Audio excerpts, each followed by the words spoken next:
எல்லாருக்கும் வணக்கம். Cheese kitchen click பண்ணதுக்கு ரொம்ப நன்றி. இன்றைக்கி சீஸ் கிச்சன் சேனலில் ஒரு வெரைட்டி ரெசிபி தான் பார்க்க போகிறோம். வெறும் பிரிஞ்சால் வச்சு எவ்வளோ ஈஸியாக நம்ம ஒரு சூப்பரான வெரைட்டி ரைஸ் செய்ய போதுன்னு தான் பார்க்க போகிறோம். இது லஞ்ச் பாக்ஸுக்கும் சரி லஞ்சுக்கும் சரி ரொம்ப நல்லா இருக்கும்.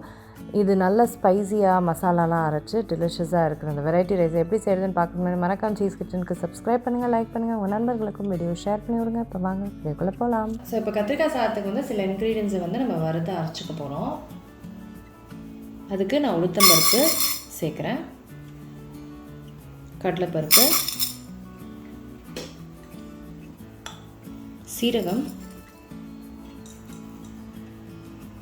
முழு பெப்பர், காஞ்ச மிளகாய், பட்டை, கிராம்பு, அப்புறம் மல்லி.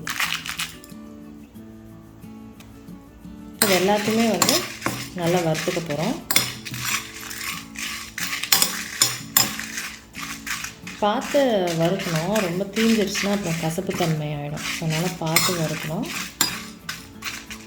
நம்ம ஒரு 80% தான் வறுக்க போகிறோம். மீதி 20% அது ஆஃப் பண்ணி ஹீட்லேயே வச்சுட்டோம் அப்படின்னா அது ஃபுல்லாகவே வறுப்பட்டுரும். ஃபுல்லாகவே நம்ம 100% வரைக்கும் வறுக்கணுன்னா அது கொஞ்சம் தீஞ்சிடும், லைட்டாக ஒரு கசப்பு தன்மை இருக்கும். ஸோ 80% நல்லா வறுப்பட்டுருச்சு. இப்போ அப்படியே நான் ஆஃப் பண்ணி விட்டுட்டேன். இப்போது இன்னும் ஒரு 20% ஒரு 5 minutes இந்த பேன்லேயே அப்படியே விட்டேன்னா நல்லா முறுமுறுன்னு ஆகிட்டு இதை நல்லா பவுட்ரு மாதிரி நம்ம மிக்சியில் போட்டு அரைச்சிக்கணும். இப்போ கத்திரிக்காய் சாதம் செய்ய ஆரம்பிக்கிறேன். அதுக்கு எண்ணெய் சேர்க்குறேன் கடாயில். எண்ணெயில் கடுகு சேர்க்குறேன்.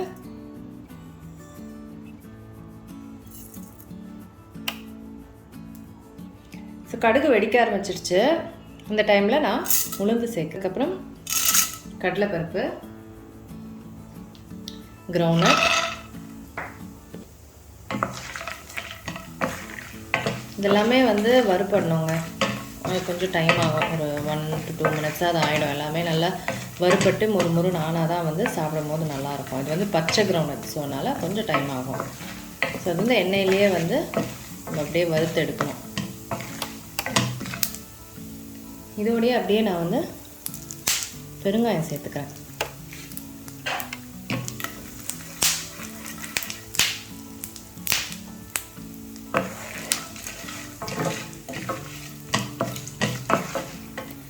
நல்லா வறுப்பட்டுருச்சு பாருங்கள். நல்லா கலர்லாம் மாறி சூப்பராக வறுப்பட்டுருக்கு. இந்த ஸ்டேஜில் நான் கருவேப்பிலை சேர்க்குறேன்.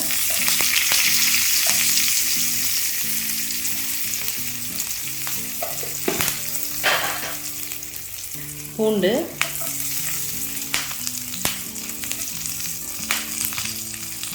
பச்சை மிளகாய், அதுக்கப்புறம் வெங்காயம், அதுக்கப்புறம் உப்பு,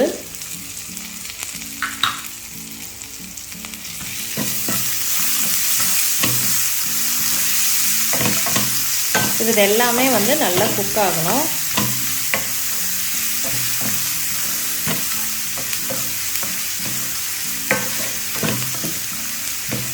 ஸோ எப்படியும் வெங்காயம், பூண்டு இதெல்லாமே குக் ஆகணும். ஸோ எப்படியும் ஒரு 2 to 3 minutes ஆகிடும்.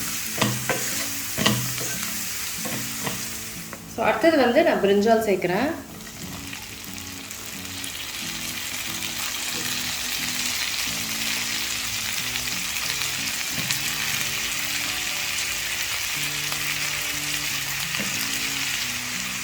இந்த பிரிஞ்சால் நம்ம எண்ணெயிலே நல்லா குக் பண்ணோம். உப்புலாம் ஆல்ரெடி சேர்த்தாச்சு. ஸோ எண்ணெயிலே நல்லா குக் ஆகணும். ஸோ எப்படியும் ஒரு 5 to 10 minutes ஆகிடும்.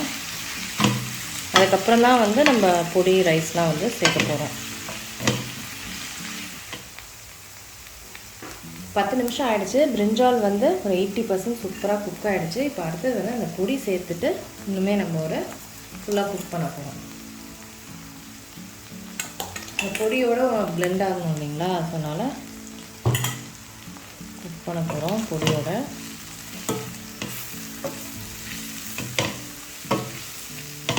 இதை மிக்ஸ் பண்ணிவிட்டு நம்ம இதை ஃபர்தராக இன்னும் ஒரு 10 minutes குக் பண்ண விட போகிறோம்.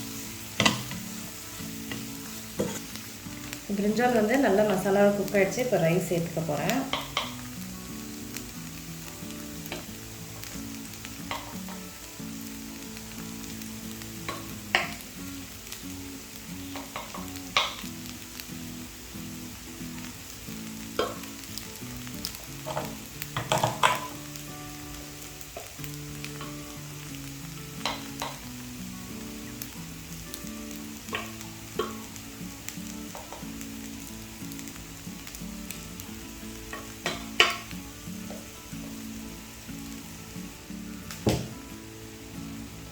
இப்போ மிக்ஸ் பண்ணிடலாம்.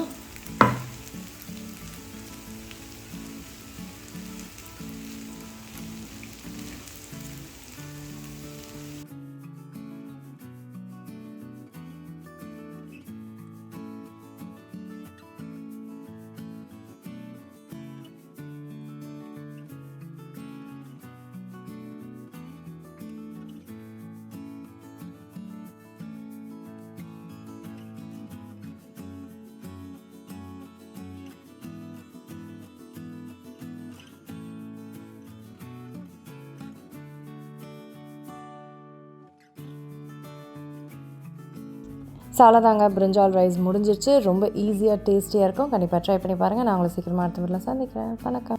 இருங்க எங்கே போகிறீங்க? இந்த 2 வீடியோஸும் கண்டிப்பாக உங்களுக்கு பிடிக்கும். கிளிக் பண்ணி பாருங்கள்.